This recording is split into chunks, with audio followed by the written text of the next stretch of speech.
Bonsoir, bienvenue à la Cité du Vin pour ce grand entretien, ce dernier grand entretien de la saison. Nous sommes ravis de vous accueillir. Ce soir, nous accueillons Véronique Sanders, présidente du Château Aubailly. Donc c'est un grand plaisir de l'accueillir à la Cité du Vin. Voilà, elle nous fait le plaisir de venir et a offert un vin qui sera à la dégustation après la rencontre. Donc nous avons un temps de rencontre d'1 heure environ. Ensuite, vous pourrez poser vos questions. Et puis, on remontera au premier étage pour la dégustation. Voilà. Ce grand entretien est animé par Jérôme Baudouin, qui est donc rédacteur en chef à la Revue du Vin de France, pour ceux qui ne le connaissent pas. Et pour les personnes qui sont en ligne sur Zoom, vous pouvez aussi poser vos questions. N'hésitez pas, elles seront relayées ici dans la salle pour que tout le monde puisse en profiter. Donc n'hésitez pas. Je vous souhaite une excellente soirée.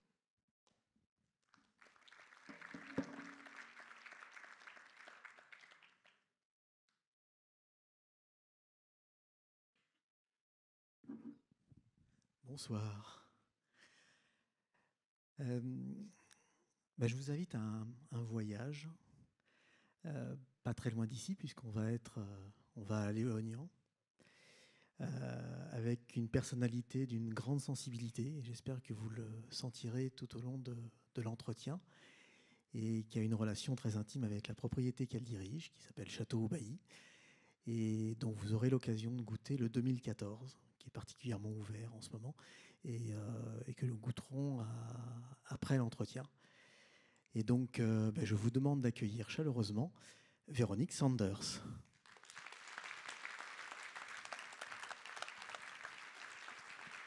Bienvenue Véronique.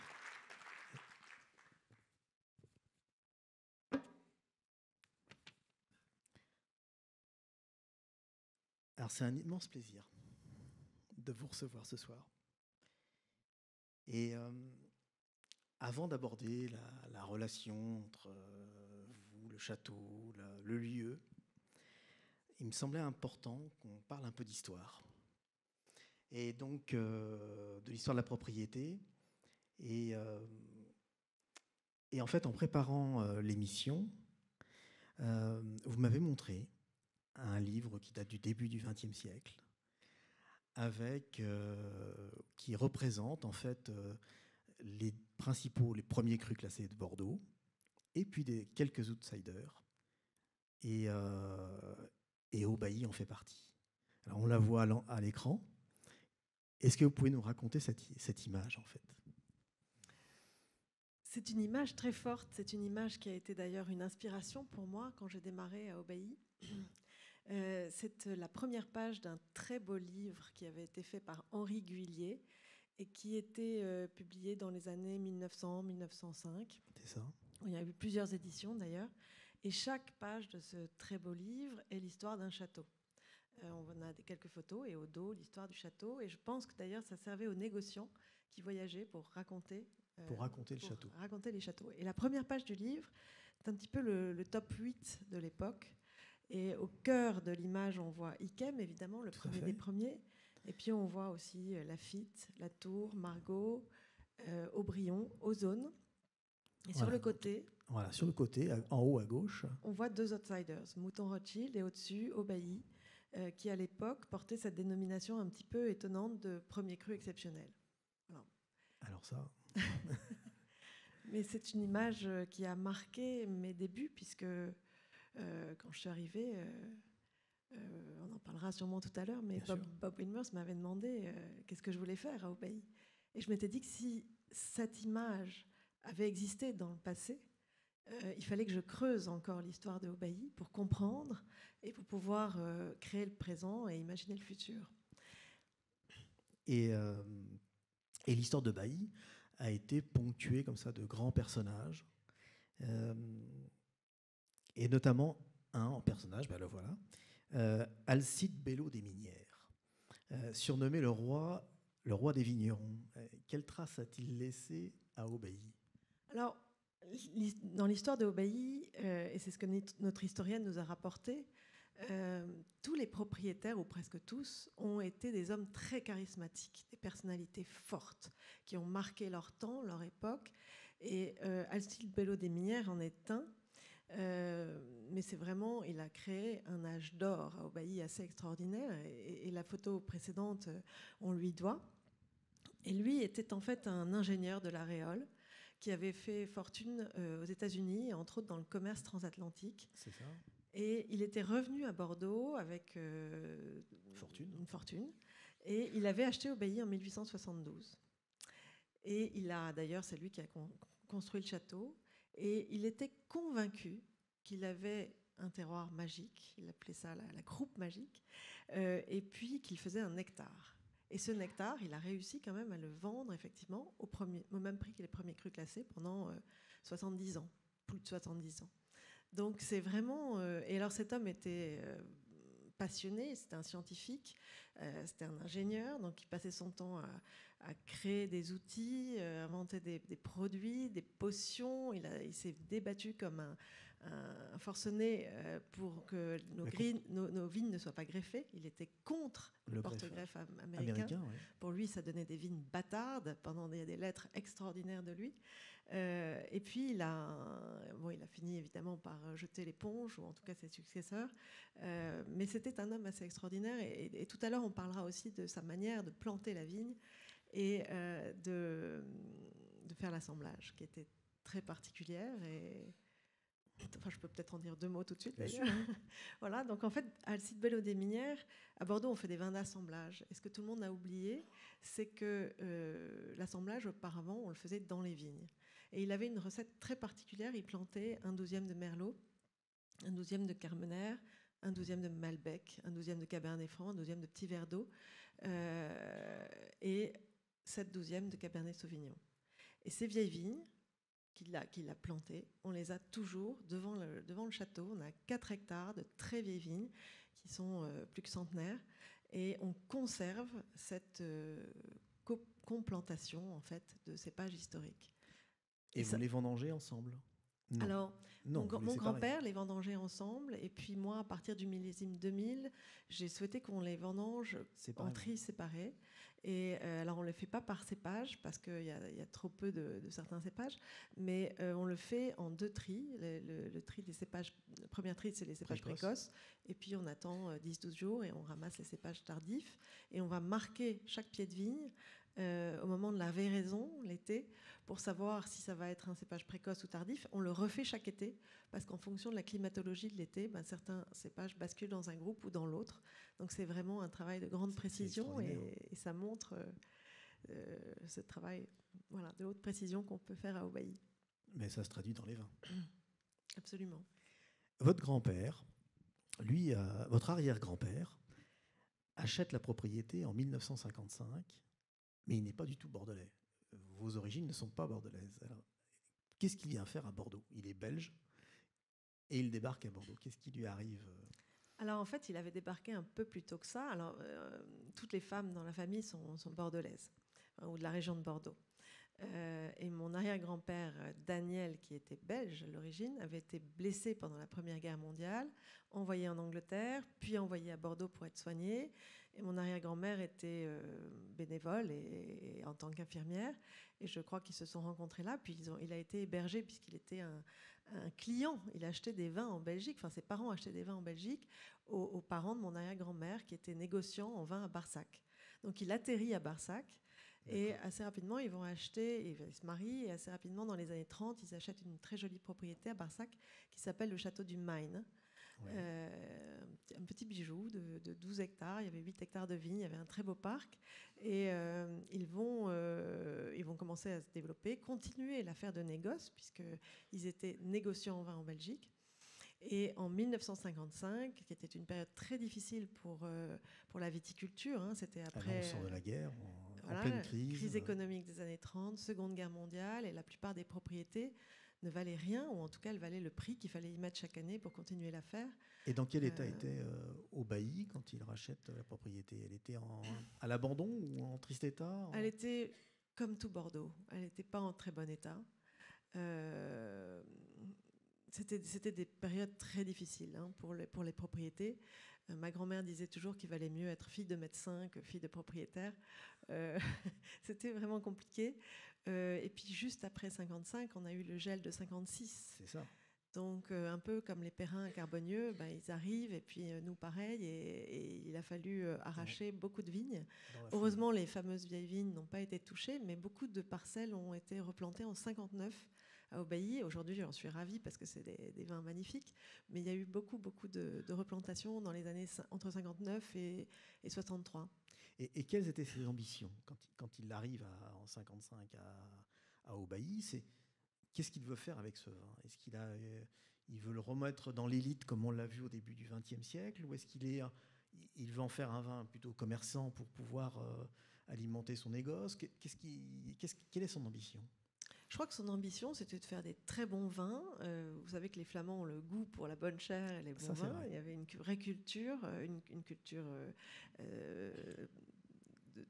liée à sa nationalité, puis une culture familiale aussi. Donc déjà, faire un très bon vin. Je crois qu'à l'époque, il n'avait pas forcément eu vent de ce document. Enfin, on a souvent trop peu gardé de choses au XXe siècle. C'est le siècle où on détruit le plus d'archives, paradoxalement. Et d'ailleurs, en arrivant, j'avais aucune archive. Il a fallu tout reconstituer. Et c'est un petit peu comme ça que j'ai trouvé ces trésors. Mais à cette époque-là, vous savez, il fallait déjà faire tourner le vignoble, essayer de produire des millésimes. En général, on faisait 2 ou 3 millésimes par décennie qui permettaient de survivre. Et puis le reste du temps, il fallait injecter de l'argent dans les propriétés. Et c'est pour ça qu'on avait une affaire de négoce pour pouvoir la faire tourner. Donc c'était quand même pas des heures très glorieuses à l'époque. Donc voilà, il fallait déjà remettre la propriété sur les rails. Il a fait des choses superbes. Il a créé d'ailleurs le second vin de Aubailly en 1967, la part de Aubailly. Il a commencé à faire un travail de sélection, puisque comme on vient d'en parler, on avait replanté certaines choses. Donc avec les jeunes vignes, il avait déclassé. Fait le second vin. Et créé ce second vin. Il est visionnaire quelque part, parce que en 67, peu de propriétés faisaient un second vin. Oui, il était assez visionnaire, et mon grand-père a poursuivi dans cette dynamique, puisque quand la plupart des propriétés se sont mis à faire un second vin dans les années 80, en 1987, mon grand-père a fait un troisième vin. Donc il a aussi fait une sélection sur le second vin afin d'avoir un joli second vin. Et alors, c'est votre grand-père qui prend la suite. Et il prend la suite tardivement, parce que, à la suite de votre arrière-grand-père finalement. Absolument. À l'époque, ça peut paraître la préhistoire, mais c'était un peu comme ça. On attendait toujours que les parents passent la main et donc décèdent en général pour pouvoir commencer à gérer. Donc mon grand-père a commencé à gérer Aubailly en 79. Il avait 60 ans et il l'a fait magnifiquement pendant 20 ans. Mais il avait quand même 60 ans.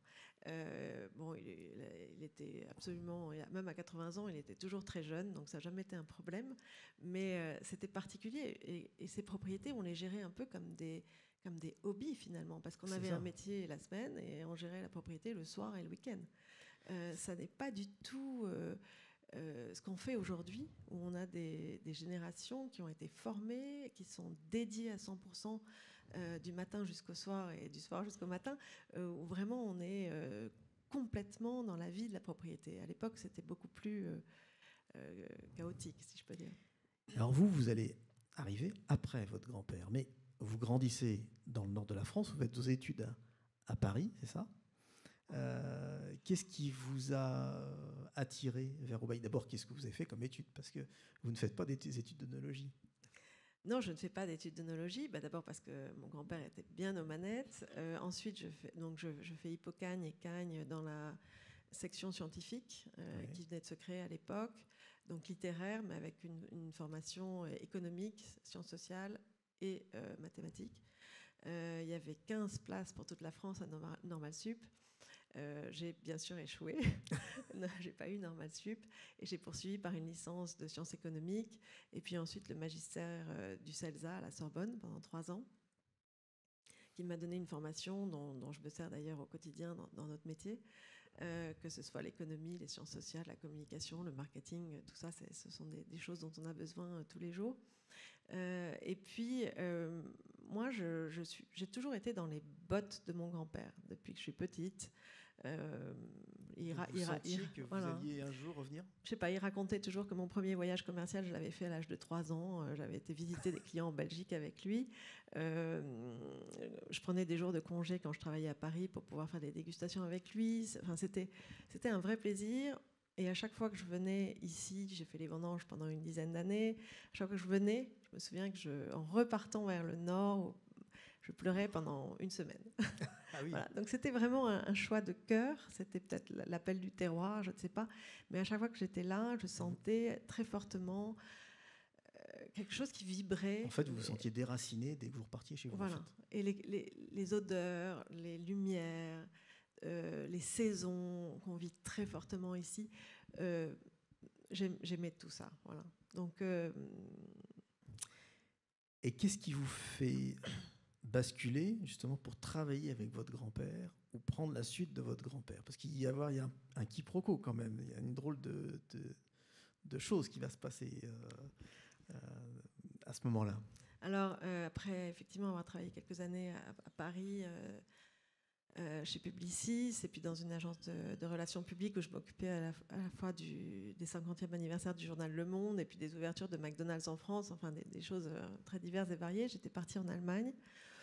Et c'est Jean-Jacques de Bettmann, le propriétaire du Château Olivier, qui m'a mis le pied à l'étrier en me disant, écoutez, si vous êtes en Allemagne, vous devriez regarder ce que vous pouvez faire pour nous. On a des blancs, on a des rouges, essayez de nous aider. Et il me met le pied à l'étrier. Puis un jour, mon grand-père me dit, mais enfin quand même, tu pourrais faire quelque chose pour nous quand même. Alors me voilà organisant au lieu de travailler pour le voisin.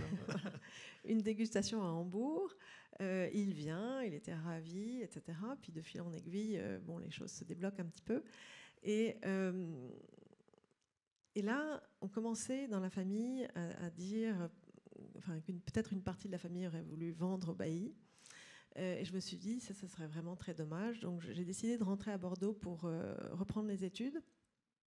Je me suis inscrite au DUAD parce que je n'avais pas le temps de me lancer dans 2, 3, 4, 5 ans d'études. Donc je voulais juste faire un diplôme rapide. Et le DUAD est une formation extraordinaire quand on n'a pas beaucoup de temps. Je rencontre Denis Dubourdieu d'ailleurs comme professeur. Et au moment où je passe mes examens, la propriété va se vendre très rapidement parce que certaines branches de la famille souhaitaient vendre. Ça a été un déchirement pour vous ? Ça a été un choc, ça a été douloureux et en même temps ça a été une magnifique bulle d'oxygène pour Aubailly parce que quand on est dans une indivision, on est toujours un peu freiné dans ses décisions. En tout cas, on va moins vite. Et l'arrivée de Bob Wilmers, qui s'est parfaitement entendu avec mon grand-père, il y a eu, je crois, un déclic qui s'est fait, une confiance, un respect mutuel. Ils s'estimaient énormément l'un l'autre. Je crois que mon grand-père lui a vraiment confié Aubailly, qui était son bijou. Et Bob Wilmers aimait beaucoup mon grand-père. Et donc, je lui ai dit, écoutez, j'ai un rêve, ce serait de gérer cette propriété. J'y croyais pas beaucoup parce qu'il n'y avait pas de femme et que même dans ma propre famille, ça pouvait pas être une femme. Donc, c'est encourageant. Et lui a eu l'audace qu'ont souvent les Américains de dire, pourquoi pas. Et il a dit, apprenez encore pendant 2 ans avec votre grand-père et dans 2 ans, si tout va bien, vous aurez les clés. Et qui c'était ce Bob Wilmers ? Alors Bob Wilmers, c'était un homme assez extraordinaire et il s'inscrit tout à fait dans cette continuité, dans cette lignée de propriétaires extraordinaires, puisqu'il était banquier. Alors quand on dit un banquier américain, c'est pas forcément ce qui le caractérise le mieux, parce que j'aurais envie de dire qu'avant tout, c'était un humaniste, quelqu'un d'extraordinaire, qui aimait les hommes, qui aimait les autres. Il y avait beaucoup d'humour. S'il avait été à ma place, il vous aurait interviewé ce soir. Il n'aurait pas parlé de lui, mais il aurait voulu tout savoir sur vous. Il avait l'art de poser des questions, et des questions précises, pointues, d'aller au fond des choses. C'était quelqu'un qui avait grandi en Belgique, de père anglais, je crois, mais né aux États-Unis et vraiment américain. Mais il avait repris une des plus mauvaises banques qui soit aux États-Unis au début des années 80. Et le siège de cette banque était à Buffalo. Et il adorait dire qu'il était un banquier de Buffalo. Parce qu'il disait, les banquiers à New York, tout le monde les connaît, tandis qu'un banquier de Buffalo, au moins on se rappellera de moi. Et cette banque, il l'a magnifiquement remontée pendant 20 ans. discrètement, sans faire de bruit, on ne parle jamais de lui. Et puis, il va la ramener, je crois qu'à l'époque, quand il l'a reprise, elle était peut-être la 3 millième, je ne sais pas. Et il l'a ramenée au rang 10-12, l'air de rien. Il a passé la crise de 2008. Et d'ailleurs, il va être élu banquier de l'année. Absolument. Après la crise de 2008 pour ses résultats. Ouais. En 2011, il a été effectivement nommé meilleur banquier des États-Unis pour tout ce qu'il avait annoncé et qu'il disait chaque année. Et j'étais aux États-Unis il y a 15 jours et un des membres de sa banque me rappelait que la lecture de sa note était attendue par tout le monde chaque année, puisqu'il avait une clairvoyance qui était assez extraordinaire. En tout cas, il a eu une excellente clairvoyance en vous recrutant.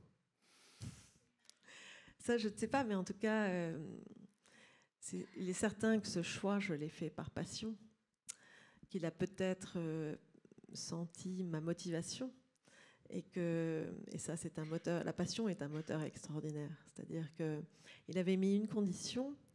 Il m'avait dit, écoutez, je suis d'accord pour que vous preniez la suite, mais il faut que vous le fassiez, que vous arrêtiez ce que vous faisiez par ailleurs, et vous le faites à 100%. En fait, ça a été très vite 200%, voire 300% certainement. Voilà. Et donc avec Bob, il y a eu cette relation fabuleuse d'avoir un homme à qui on propose, et je lui proposais un certain nombre de choses, et en général, il posait toujours tout un tas de questions. Il était très précis, il nous amenait dans nos retranchements. Et puis, quand il donnait son accord, on pouvait foncer. Et ça, je pense, ça a été une chance pour Obéi, parce qu'on a été très vite pour mener tous les projets qu'on avait envie de mener. Alors, il y a un événement qui, à mon sens, est constitutif de cette relation entre Bob Wilmers et Obéi et vous. C'est en 1998 une note de Robert Parker qui va un peu bousculer les choses. C'est-à-dire que c'est un banquier américain propriétaire d'un cru à Bordeaux et qui est noté par le plus grand, le plus influent des dégustateurs américains. Qu'est-ce qui se passe ? Alors effectivement, 98, mon grand-père est toujours là, on venait de vendre, on fait un très beau vin, un vin magnifique. On veut rassurer immédiatement, et Bob le souhaitait. L'objectif de Bob, c'était de faire le meilleur vin possible. Et on fait un très joli 98. Mais c'est sur le millésime 99 qui nous arrive un petit souci, puisque à l'époque, et c'était la grande époque de Parker, mon mari, Alexander, me téléphone et me dit il y a une tuile là. Vous avez 79 points chez Parker sur le millésime 99, et il écrit un texte épouvantable disant « Depuis qu'il y a un Américain à la tête de cette propriété, rien ne va plus ». Alors c'est un choc, évidemment. J'appelle Bob, je lui dis « Qu'est-ce que vous avez fait ? Vous l'avez rencontré ? Il y a eu un souci ?» Il me dit « Non, je ne l'ai jamais rencontré ». Et nous, avec mon grand-père, on était responsables, mais on n'était plus propriétaires. Ça ne nous était jamais arrivé avant, donc on était quand même très embêtés. Et Bob va quand même nous donner la consigne de continuer dans la ligne qu'on s'était fixée, de respect du terroir, de grande authenticité dans les vins, de ne pas trop extraire, de garder notre âme et notre style, puisque le style de Obéi était déjà un style qui était très aimé, très respecté, c'est ça. Et non pas de maquiller peut-être ce vin pour gagner quelques points peut-être.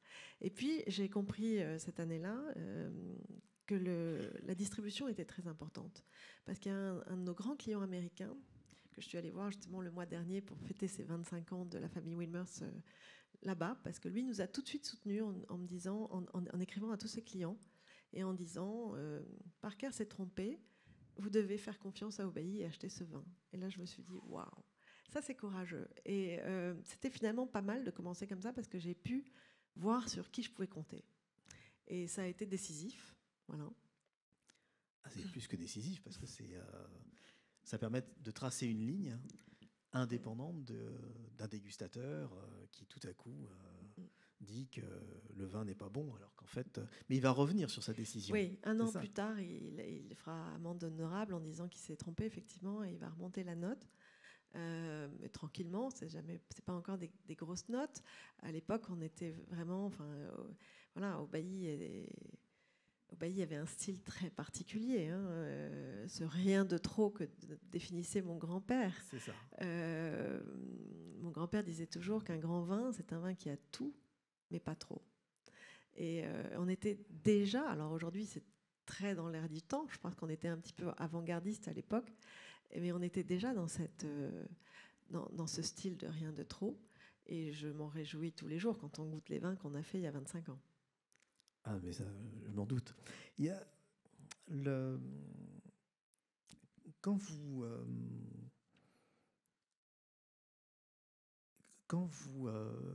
faites attendez, je me perds. Voilà, c'est ça. Je vous écoute et puis j'en perds le fil, moi.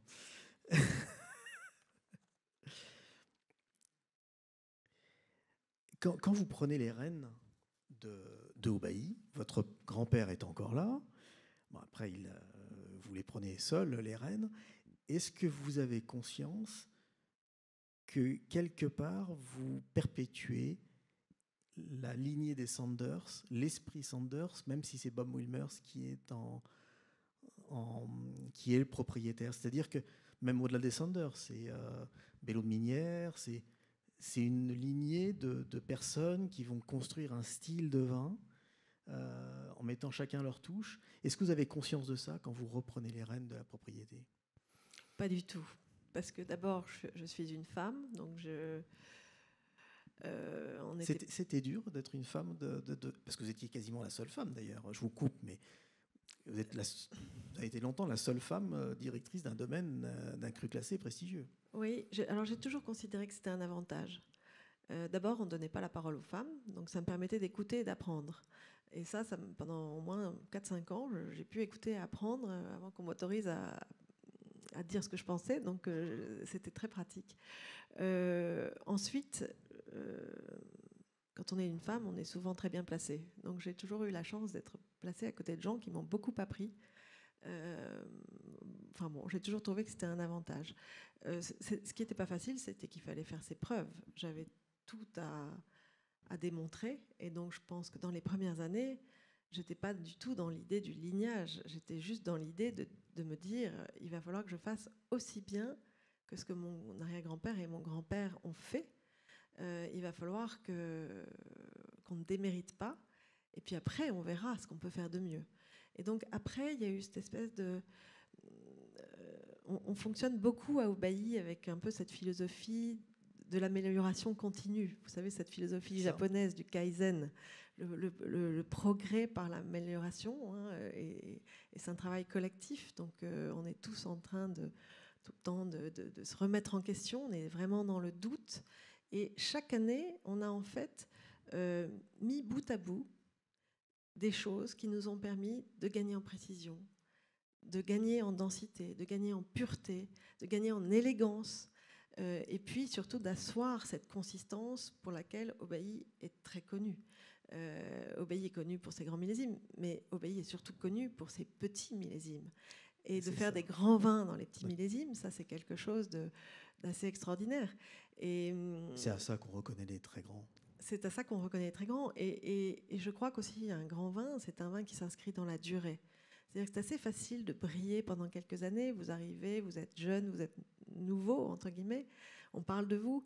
Mais chaque année, de délivrer un grand millésime, c'est un autre exercice. Et c'est celui qui m'intéresse d'ailleurs. Et d'ailleurs, en plus, à Bordeaux, c'est une des caractéristiques pour les grands vins. C'est-à-dire qu'ils ne se révèlent jamais les 4-5 premières années. Ils mettent du temps à s'ouvrir, à se révéler et à livrer tout leur potentiel. Et c'est ça la difficulté, quelque part, pour faire un grand vin. C'est-à-dire qu'il faut déjà se projeter dans 10-15 ans pour essayer d'imaginer ce qu'il va donner, quoi. Voilà, et c'est pour ça que c'était important de ne pas perdre son âme dès le début, et qu'on a eu cette chance avec Bob Wilmers qui nous ait permis et qui nous ait donné sa confiance pour continuer à travailler dans la direction dans laquelle on voulait. Et ça, c'était magique. Il faut remercier Parker pour cette mauvaise note, alors. Oui, alors après, on a eu une bonne note quand même. D'ailleurs, il y a eu... Bob Wilmers s'était engagé. Il avait fait une promesse à tout le personnel de Obéi par rapport à la note de Parker. Il avait dit si vous avez 100 points, qu'est-ce qui se passe? Alors ça, c'était extraordinaire. C'était un déjeuner avec toute l'équipe dans la cuisine à Obéi. Puis à la fin du déjeuner, il y a un vigneron qui... Alors Bob dit, est-ce qu'il y a quelqu'un qui a une question pour moi? Et un vigneron dit, oui, quand est-ce que vous nous emmenez tous à New York? Alors, j'avais trouvé ça un peu gonflé à l'époque. Je m'étais dit, quand même, c'est osé. Et ça devait être en 2000 ou 2001, quelque chose comme ça. Et puis Bob, qui réfléchit toujours très vite, ça lui prend un quart de seconde, et il dit quand vous aurez un 100 sur 100 chez Parker. On en a été tellement loin que c'était extraordinaire. Bon. Mais on a pris le chemin long. Ça relevait du mirage presque, en fait. Oui, je ne sais pas, mais comme on était dans dans ce style de vin dont je vous ai parlé tout à l'heure, qui n'était pas forcément dans l'air du temps de l'époque. Hein.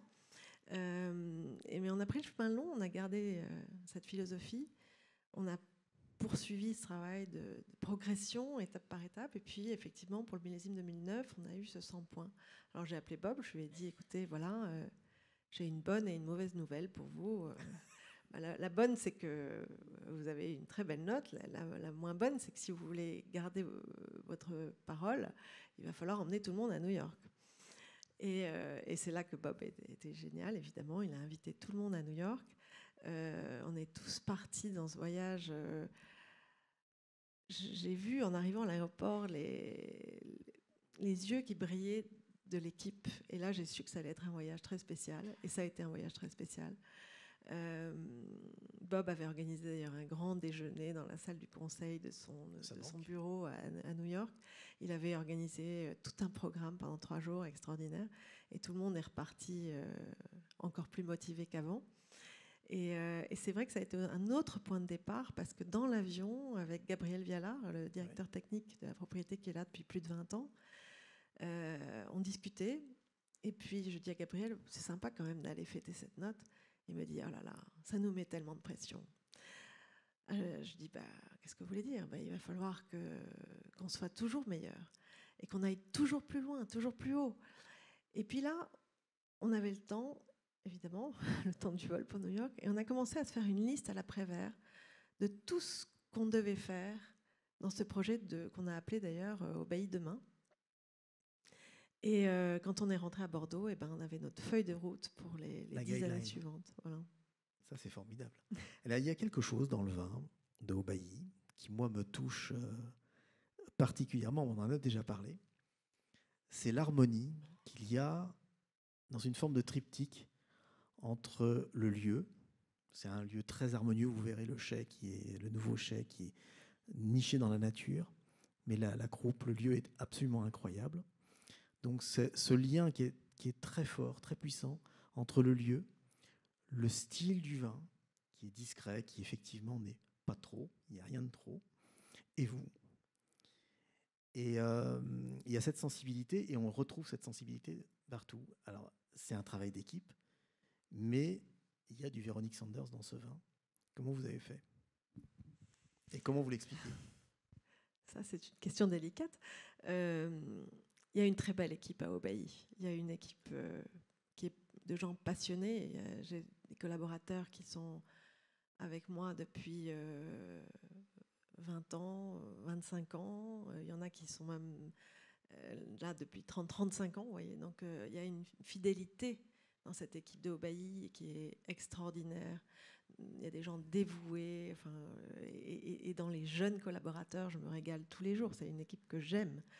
Aller au travail le matin pour retrouver son équipe avec le sourire, c'est génial. Et Obéi, c'est une propriété qui est très authentique. Je sais que quand les gens viennent à Obéi, ils sentent cette âme, cette justesse. Il y a une éthique de la justesse qui est très forte. Une énergie qui est... il y a une énergie qui est très positive. Oui, oui, non, c'est vrai. Il y a, on dirait, des bonnes vibes. Exactement. Mais en tout cas, il n'y a rien de faux, je crois. Et puis, il y a peut-être une certaine élégance aussi dans les vins qui fait que, en étant fidèle à son terroir et respectueux de son terroir, avant tout, on est nous-mêmes. quelqu'un avec qui j'ai travaillé il y a très longtemps me disait il y a quelques mois, c'est un vin qui a une ipséité très forte. On est soi, être soi. Et je crois que c'est ça, Obéi. C'est vrai, c'est authentique, ça n'essaye pas d'être autre chose que ce que c'est. C'est juste. Voilà. C'est une très belle définition. Oui, vous en parlez très très bien. Et en 2021, il y a un nouveau chai est inauguré. Mais j'aimerais que vous me racontiez comment le projet est né. Parce que, en fait, c'est quelque chose de particulier. Vous n'êtes pas parti en vous disant on va faire un chai comme ça. Vous avez fait une forme d'audit avec quelqu'un, une personnalité très particulière. Et qui a amené à ce lieu qui est absolument incroyable. Oui, alors c'est vrai. En fait, on n'avait pas du tout prévu de faire un chai. C'est ça qui est assez génial dans ce projet. Donc, si on repart dans l'avion tout à l'heure, dans cette liste à la Prévert et dans ce projet d'Obéi demain, la première grande question qu'on s'est posée, c'est de se dire comment on va s'adapter à ce changement climatique. Et en 98, quand je suis arrivée, moi j'ai fait des fosses pédologiques, j'ai fait faire des fosses pédologiques partout. On a fait une carte très poussée. À l'époque, c'était d'ailleurs Kees van Leuven qui nous avait restitué les résultats et qui nous avait bien aidé pour notre démarrage. On avait à l'époque vérifié l'adéquation cépage, porte-greffe, terroir. On s'était aperçu que les anciens avaient fait plutôt bien les choses, donc il n'y avait pas grand-chose à modifier. Mais ça avait été fait avec les outils de l'époque. Et donc, 20 ans plus tard, en fait, en 2018, on s'est lancé dans une nouvelle étude du terroir, beaucoup plus poussée et avec les moyens actuels. Moderne. Et on a refait une carte pédologique complète où on s'est posé les questions de savoir si on avait les bons cépages aux bons endroits, avec les bons porte-greffes, pour pouvoir imaginer les vins de demain, en fait. Et comme vous le savez, quand on arrache une parcelle, on ne le fait pas pour nous, on le fait pour la génération d'après. C'est ça. Donc c'était vraiment, pour nous, le fondement de la réflexion de ce projet, c'était de se dire qu'est-ce qu'on va passer, qu'est-ce qu'on va transmettre à la génération d'après. Et il faut que le travail qu'on fait aujourd'hui leur soit bénéfique. Donc ça se voit pas. C'est un travail qu'on ne voit pas. Le chai, on le voit, mais ça a été un gros travail qui nous a occupés pendant 2 ans. Et puis après, on a réfléchi à toute l'évolution de nos métiers, que ce soit en production, en distribution, en communication, en tout, en tourisme. Enfin, tous nos métiers, en 20 ans, avaient fondamentalement changé. Et là, on a commencé à réfléchir à nos flux, à nos besoins. Et c'est l'équipe de Cheval Blanc, Pierre-Olivier Chloé, son équipe, Pierre Lurton, qui nous ont conseillé de réfléchir avec quelqu'un qui ne s'arrêtait jamais de réfléchir, qui s'appelle Daniel Roméo. Et pendant 1 an, tous les mois, on se voyait, et puis il nous écoutait, il écoutait nos besoins, et il revenait toujours avec... voilà. Puis en fait, à la fin de l'année, il est arrivé avec un projet, qui est celui-ci, et qui synthétise. Il est architecte, mais on n'avait pas prévu de faire un chai, puisqu'on s'était dit on va peut-être construire un chai de stockage à tel endroit, on va peut-être agrandir nos bâtiments agricoles, on va peut-être... voilà. On jouait avec les idées de l'existant, avec quand même quelque chose de fondamental, c'est qu'à Obéi, on n'arrache jamais un pied de vigne, et on n'a pas beaucoup d'espace. Donc il y avait quand même des contraintes d'espace qui étaient assez fortes. Et il a fallu le génie de Daniel qui a fait de cette contrainte une force et qui est arrivé avec un chai qui était au cœur de la propriété, donc qui gardait une unité d'équipe au cœur du vignoble, complètement intégré dans l'environnement. Donc le fait que ce soit intégré dans l'environnement, ça ne dénature pas le paysage, ni c'était pas encore un autre bâtiment d'une autre époque. Et puis les caractéristiques environnementales extérieures, on les retrouve à l'intérieur. C'est-à-dire qu'il y a des gestions d'énergie, de l'eau, de plein de choses qui font que le bâtiment a été certifié haute qualité environnementale avec la mention excellent. Donc ils avaient audité le projet, c'était mention très bien, et quand ils sont venus voir le bâtiment, on est passé à la mention excellent. Donc c'est bien que ça cochait toutes les cases. Et ce bâtiment, qui est un outil technique avant tout pour qu'on fasse des vins en hommage à ce terroir d'Obéi qui est juste exceptionnel, donc des vins toujours plus précis, toujours et puis qui puissent nous permettre aussi de juguler tout ce que le changement climatique nous apporte. Voilà, c'est l'idée de ce chai. Et on en est à la 3e vinification, au 4e élevage. Et c'est un bonheur quotidien. Il y a beaucoup d'innovation. Mais c'est pareil, hein, quand on est dans le chai, on sent cette harmonie. C'est un chai circulaire, on sent ces énergies qui circulent vraiment bien. Pour ceux qui ont la possibilité d'y aller, la salle de dégustation est absolument incroyable. Elle est ouverte sur la nature, c'est un bonheur. C'est vrai que c'est un lieu qui est quand même et à la fois discret parce qu'il est complètement masqué par les plantes, les arbres. On ne le voit pas au premier abord, mais il s'impose. Voilà. C'est assez remarquable. C'est le prolongement de la croupe de vigne au Bailly, en fait. C'est vraiment l'extension. Et puis alors, quand on est dans le jardin, au-dessus du chai, tout à fait, on voit la ville de Bordeaux, donc on voit la proximité, on voit on est dans un périmètre urbain qui est très proche. On voit aussi les caractéristiques incroyables de Pessac-Léognan, qui est qu'à 360 degrés autour de nous, il y a de la forêt. Oui. Donc l'agroécologie, on l'a dans notre appellation. Et puis évidemment, on a une nouvelle perspective sur cette croupe magique de Haut-Bailly, plantée par Bello des Millières il y a 120 ans. Et c'était une nécessité que ce chai qui la nature l'envahisse. Pour vous, ça vous paraissait évident ou c'était ou pour l'architecte Alors, en fait, l'architecte, il est parti de quelque chose qu'il avait entendu. On dit souvent qu'à Haut-Bailly, et c'est peut-être aussi le travail qu'on fait dans les vieilles vignes qui le démontre, la vigne est un jardin. On ne travaille pas à l'échelle de la parcelle, on travaille à l'échelle du pied de vigne. Chaque pied de vigne, pour nous, est un arbre individuel. Donc, il avait entendu ça, la vigne est un jardin, et donc il a voulu faire un jardin. Donc, ce n'est pas la nature qui l'envahit, c'est un jardin, et c'est un jardin dans lequel les plantes ont été remarquablement sélectionnées par le paysagiste qui s'appelle Hervé Rosset, qui a choisi essentiellement des plantes locales, à la demande d'ailleurs de Chris Wilmers, qui lui est vraiment un spécialiste d'écologie. C'est le fils de Bob Wilmers, qui est un grand spécialiste de l'écologie et de l'environnement, et qui nous a incités à aller dans cette direction pour évidemment continuer à développer ce travail qu'on faisait en parallèle sur tout ce qui est biodiversité. Voilà. Et il y a une biodiversité extraordinaire sur ce dôme. Et la nature donc vient recouvrir le chai, mais quand on est à l'intérieur du chai, on vit les saisons parce que le jardin rentre par cette espèce de deuil de la salle de dégustation. C'est exactement ça. Et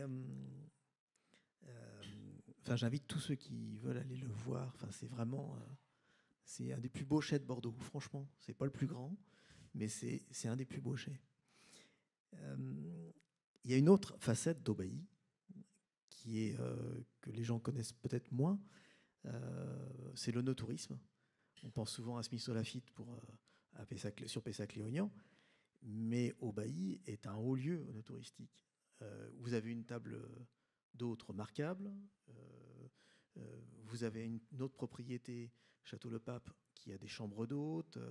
Ça, c'était une volonté de Bob Wilmers aussi de s'orienter vers le tourisme, d'ouvrir la propriété et de la fermer.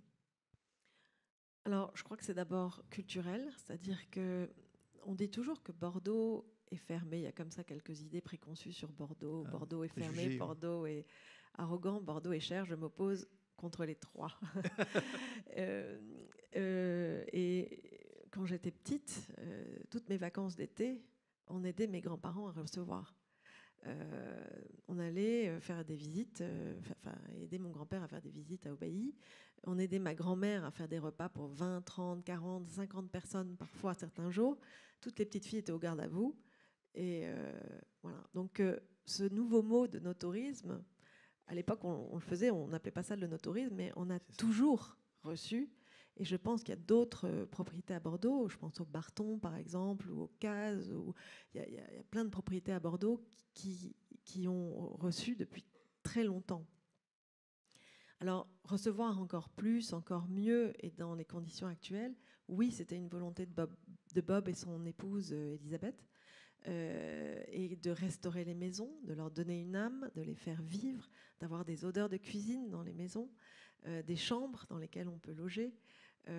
Donc quand ils ont acquis en 2012 le château Le Pape, qui est à 900 mètres d'Aubailly, c'était une très jolie chartreuse, mais en très mauvais état, donc il y a eu 3 ans de travaux.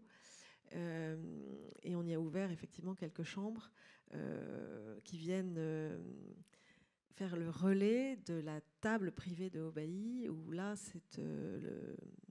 on a ouvert cette table privée en 2009 avec Tanguy Lavial, qui depuis a ouvert quelques restaurants à Bordeaux. Mais j'avais aussi très envie que... On parle toujours de Lyon et de sa gastronomie. Et je me dis, c'est pas possible qu'à Bordeaux, on fasse des grands vins et qu'on ne parle pas de gastronomie. Et je me disais que si on arrivait à insuffler quelque chose, voilà, donner envie à des chefs de venir s'installer à Bordeaux pour qu'on vienne aussi à Bordeaux pour la cuisine et pas seulement pour les vins, ou en tout cas que la cuisine puisse être aussi au service des vins. Et je pense qu'on a gagné le pari, parce qu'aujourd'hui, il y a des tas de chefs extraordinaires dans cette ville et c'est pas fini. C'est devenu une ville gastronomique, voilà. Ça c'est vrai. Et donc, c'est vrai qu'à Aubailly, on a un chef qui cuisine tous les jours, dans un format un petit peu exclusif, un petit peu intimiste, pour des petits groupes. C'est pas un restaurant, mais c'est une petite expérience d'art de vivre à la française qui plaît beaucoup aux étrangers parce que c'est ce qu'ils n'ont pas chez eux, mais qui plaît aussi beaucoup aux Français et aux Bordelais, parce qu'on s'est aperçu qu'on avait aussi une clientèle bordelaise qui venait passer le week-end ou qui venait faire une réunion de travail à Aubailly ou une réunion familiale pour célébrer un anniversaire. Enfin voilà, donc on a une très jolie clientèle et presque 15 ans plus tard, la table privée fonctionne toujours. Voilà. Et quand on regarde l'évolution de la propriété, il y a des boucles comme ça qui se forment. Alors, le château Aubailly tire son nom d'un monsieur qui s'appelait Firmin Le Bailly, qui était banquier au XVe siècle, qui a acheté la propriété. Et c'est à nouveau dans une propriété, c'est à nouveau entre les mains d'un banquier, Bob Wilmers, et ses héritiers. Vous avez le sentiment que la roue tourne dans le bon sens Je crois que c'est ce qui est merveilleux dans ces grands vins et ces vins qui sont un peu uniques, c'est qu'effectivement l'histoire, c'est une continuelle renaissance. Et quand Firmin Le Bailly est tombé amoureux des croupes de vignes qui existaient déjà à l'époque, en 1630, a donné son nom à la propriété, et que le vignoble, enfin que la propriété, pas le vignoble, n'a jamais changé de taille depuis jusqu'à l'heure de Bob Wilmers, c'est assez incroyable. Et cette continuité, c'est ce qui fascinait Bob Wilmers. Il me disait toujours, la banque, elle n'existait pas il y a un siècle, et je ne sais pas si elle existera encore dans un siècle, mais quand il venait à Aubailly, il était vraiment imprégné de cette notion d'histoire très forte, de ce patrimoine, de cette transmission. C'est quelque chose de particulier quand même. On se sent détenteur. En fait, on a le sentiment de porter une mission, une responsabilité. Personne ne se souviendra de qui a fait tel millésime s'il était grand. Par contre, on se souviendra des heures de gloire et des heures d'âge d'or ou des heures, au contraire, de décrépitude d'une propriété. Mais c'est vraiment une fonction très importante, ce sentiment de responsabilité et de devoir transmettre quelque chose qui est en parfait ordre de marche. Alors, en début d'entretien, on a vu cette fameuse carte, cette photo de 1905, de ce livre, où on voyait Aubailly outsider des premiers. Est-ce qu'aujourd'hui, Aubailly a retrouvé pleinement sa place d'outsider des premiers à Bordeaux? Ça, c'est pas à moi de le dire. Oui, mais je la pose, la question. Ça, je ne sais pas, mais j'ai quand même le sentiment de ce que je peux lire qui est publié dans la presse ou dans les lettres qu'on reçoit, les emails ou les commentaires des gens, qui a une une émotion, en tout cas, quand on goûte au Bailly, qui fait que c'est un vin un peu particulier. Et ça, c'est notre plus belle récompense, en fait. C'est l'émotion que suscite le travail qu'on fait au quotidien, toute l'année. Et au cours des derniers mois, on a fait pas beaucoup d'ailleurs, mais quelques-unes, verticales de 25 millésimes. C'était très, très émouvant parce que je me souviens d'ailleurs d'un des dégustateurs, on lui demandait « mais quel millésime as-tu préféré dans cette verticale ?» Et il n'a pas répondu 2009 ou 2010, il a répondu au Bailly. Et c'était magique. Ah, c'est magique, ça. Ça disait tout.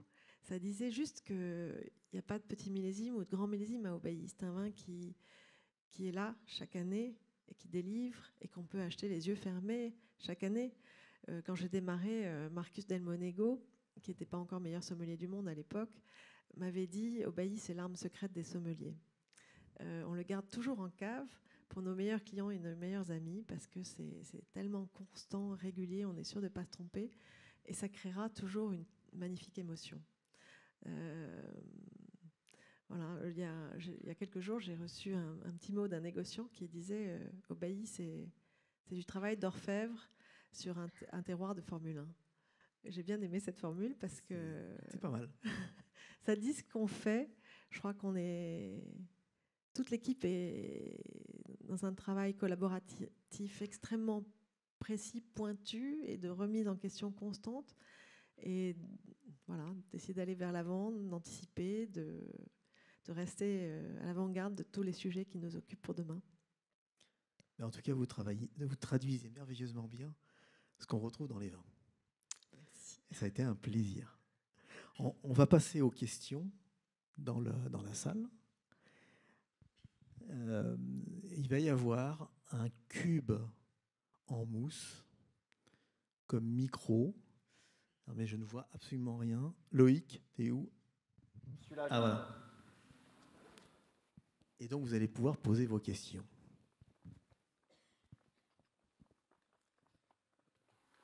Alors allez-y, qui a des questions à poser? Il y en aura sur Zoom aussi. Alors, moi, je ne vois rien. La salle est trop sombre et du coup, on ne voit pas les bras se lever. Est-ce qu'en régie, vous pouvez monter la lumière? Ah, voilà, c'est mieux. Alors, est-ce qu'il y a des questions? Allez-y, n'hésitez pas quand même. Alors, dites donc, vous êtes vraiment sérieux, hein? Ah, un jeune homme là. Il y en a deux. Okay. Petit conseil technique, parlez bien proche du micro.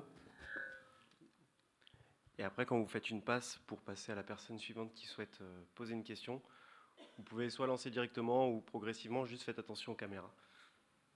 C'est bon ? Bonsoir, j'avais une question. Je ne sais pas si vous êtes en biodynamie, je ne crois pas. Mais qu'est-ce que vous pensez de toute cette question biodynamique? Alors, on a fait beaucoup d'essais pendant presque une dizaine d'années. On avait découpé la propriété en 3, ce qu'on appelait lutte raisonnée, bio et biodynamie. On a beaucoup cherché et on continue de chercher.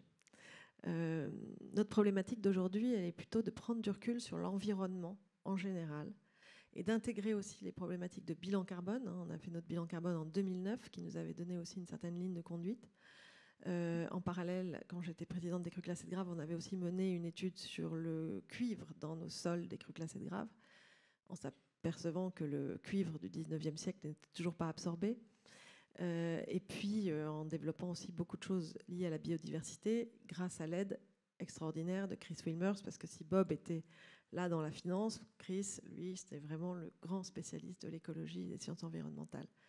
Donc actuellement, on travaille dans une 3e voie où on n'utilise aucun CMR, on développe beaucoup de choses. On voudrait sortir de cette dualité bio, pas bio. Je pense que le monde n'est pas binaire et qu'on a encore beaucoup de choses à apprendre. Donc on en reparlera dans quelques temps, si vous voulez bien. Il faut qu'on fasse nos preuves. Ce que je peux vous dire quand même, c'est que au cours de ces 7 dernières années, nous n'avons fait qu'une seule récolte normale en termes de rendement. Donc ce sont des choix qu'on paye cher, mais on estime que c'est notre devoir d'aller dans cette direction. Merci. Ah, Bonjour, moi j'ai une question.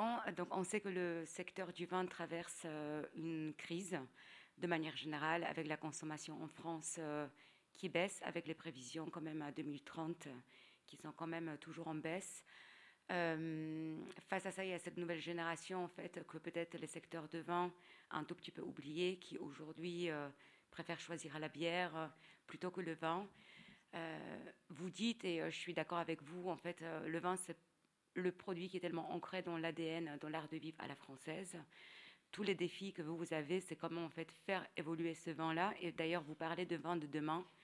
Comment vous envisagez en fait ce vin de demain et comment vous envisagez ou peut-être vous prenez en compte les attentes de la nouvelle génération dans la vision que vous avez par rapport à votre vin de demain, dans 10 ans, dans 20 ans ou 30 ans?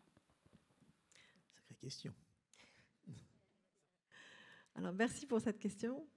Il y a beaucoup de choses dans votre question. Il y a beaucoup de questions dans votre question. Je vais essayer de ne pas m'éparpiller trop, mais je crois que la première chose, c'est que cet art de vivre à la française, il y a un vrai culte dans le monde entier.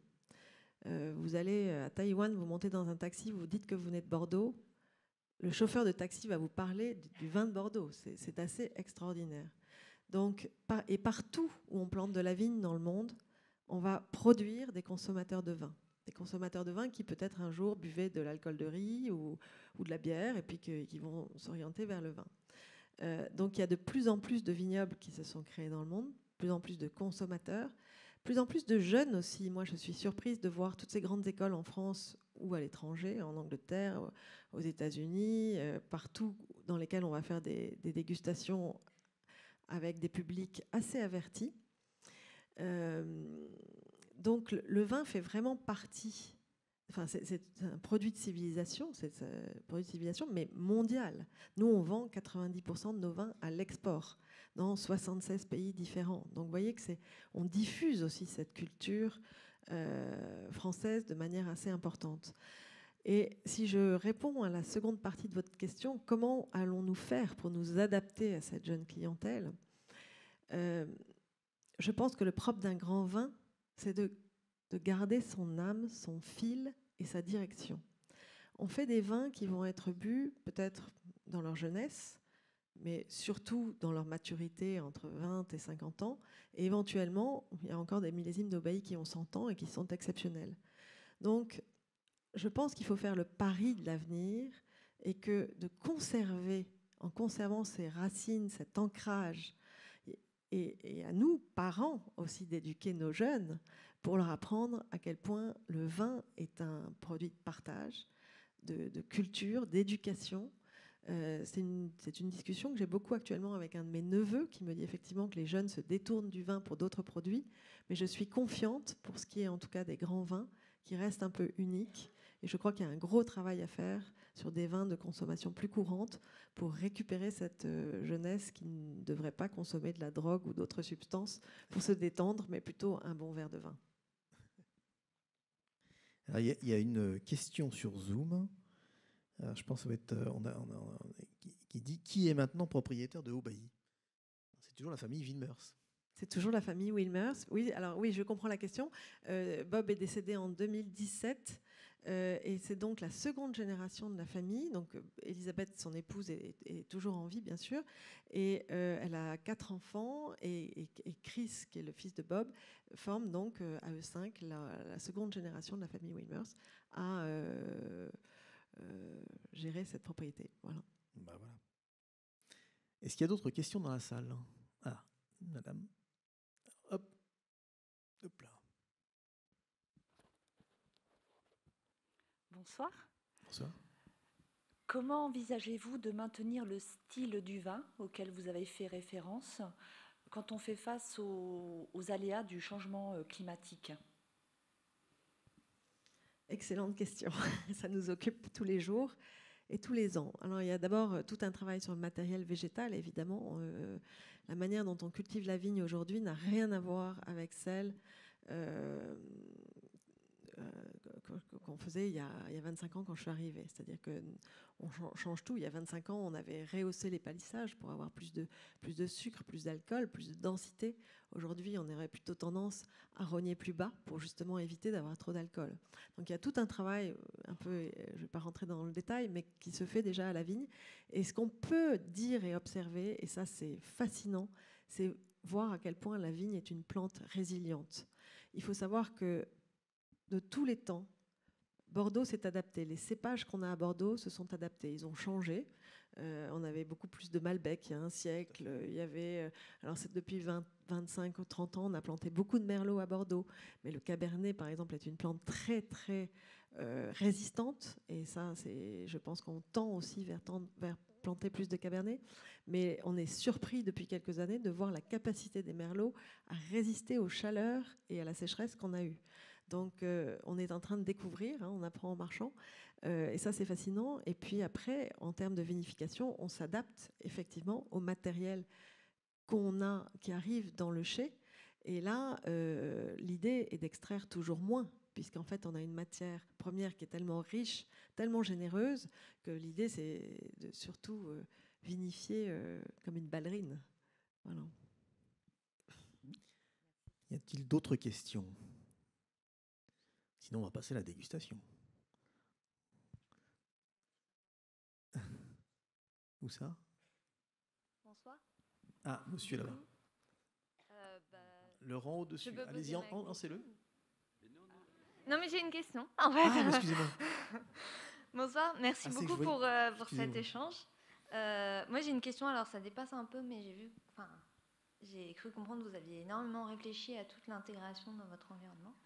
Et je voulais savoir, quand vous parlez de terroir, est-ce que vous avez une réflexion sur ce dont on réfléchit beaucoup aujourd'hui également, c'est-à-dire s'intégrer dans le local et valoriser jusqu'au bout le produit, c'est-à-dire ceux que vous n'utilisez pas, essayer de retrouver d'autres filières autour de vous, même si ce n'est pas vraiment une région agricole qui pourrait utiliser des déchets que vous pouvez avoir ou que vous n'utilisez pas, pour vraiment aller jusqu'au bout de votre démarche de réflexion sur votre environnement et votre empreinte écologique et tout ce qu'on peut avoir autour de ça. Il n'y a pas grand-chose qu'on n'utilise pas, mais effectivement, on a mis en place depuis quelques années toute une gestion des déchets qui est assez bien organisée. Donc, on peut toujours faire mieux, on continue de chercher. Il y a plein de pistes de travail actuellement. On a un gros projet RSE, évidemment, qui est en cours. Donc voilà, ça fait partie du projet d'amélioration continue. Et il y a beaucoup de choses aussi qui se développent, qui vont nous aider pour faire mieux. Il y a une chose qu'on n'a jamais faite, et ça je le souligne jamais, mais à l'époque où tout le monde passait aux bouteilles lourdes, par exemple, Aubailly n'a jamais fait le choix d'aller vers des bouteilles lourdes parce que très vite, grâce à notre bilan carbone, on avait su que le poids des bouteilles était vraiment quelque chose de pénalisant, surtout quand on vend beaucoup à l'export. Voilà. Donc aujourd'hui, il y a pas mal de propriétés qui reviennent à des bouteilles moins lourdes. Nous, on n'a pas besoin d'y revenir puisqu'en fait, on y a toujours été. Donc, voilà. Alors, je crois qu'il y avait une question d'un monsieur à droite. Hop là, voilà. On vient de parler de filières. Il y a aussi quelques filières possibles dans l'énotourisme. Et donc, vous empruntez l'une d'entre elles. Que pensez-vous de l'énotourisme culturel ? Exemple, mouton, par exemple. Alors, tout ce qui est culturel, vous faites appel à une corde sensible, puisque à Aubailly, grâce à Bob Elizabeth Wilmers, il y a une vraie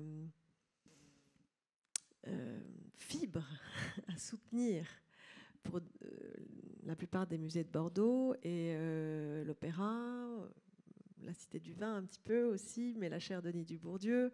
Enfin, il y a, que ce soit scientifique, culturel, c'était important pour Bob Wilmers de s'inscrire de manière citoyenne dans la vie de sa ville.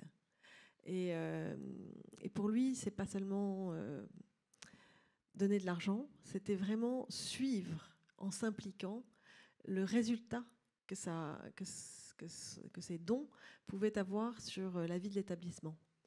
Et il était aussi convaincu, et dans toutes les villes où il a vécu, il a mené très généreusement cette politique d'accompagner des écoles, le philharmonique, des musées, parce qu'il pense que le développement d'une ville passe par sa culture. Voilà. Donc, bien évidemment, le no-tourisme culturel nous parle, et je peux faire un petit clin d'œil au MAD, au Musée des Arts Décoratifs et du Design, qui il y a quelques semaines, en septembre, je crois, ou octobre, avait organisé une visite pour les amis du MAD à Aubaï pour parler du design. Et finalement, ils se sont aperçus que ce soit dans la vigne ou dans le chai, il y avait du design partout. Et cette visite a été extrêmement enrichissante, puisque sa directrice, Constance Rubini, a commenté la plupart des choses que moi j'expliquais côté vin et elle l'expliquait côté design. Donc ça a été un duo assez intéressant. Et voilà. Emmanuel Ondré a eu la gentillesse, le directeur de l'Opéra de Bordeaux, d'organiser une inauguration de notre chai en musique avec le chœur de Bordeaux, le chœur de l'Opéra de Bordeaux qui est venu chanter dans le chai, qui en plus, cerise sur le gâteau, a une acoustique absolument parfaite. Donc vous voyez, Camille Thomas. Ça va être l'occasion de faire d'autres concerts. Voilà. Camille Thomas est venue récemment aussi au mois de septembre pour célébrer la famille Wilmers et les 25 ans de la famille. Et on a fait un autre concert dans le chai. Donc je crois qu'il y aura une suite. Voilà. Je vous remercie pour toutes vos questions. On va passer à la dégustation donc, à l'étage. Merci à la technique. Merci Philippe Massol. Merci à Philippe. Merci à vous pour la qualité de votre écoute. Et merci Véronique, ça a été un plaisir. Très ému.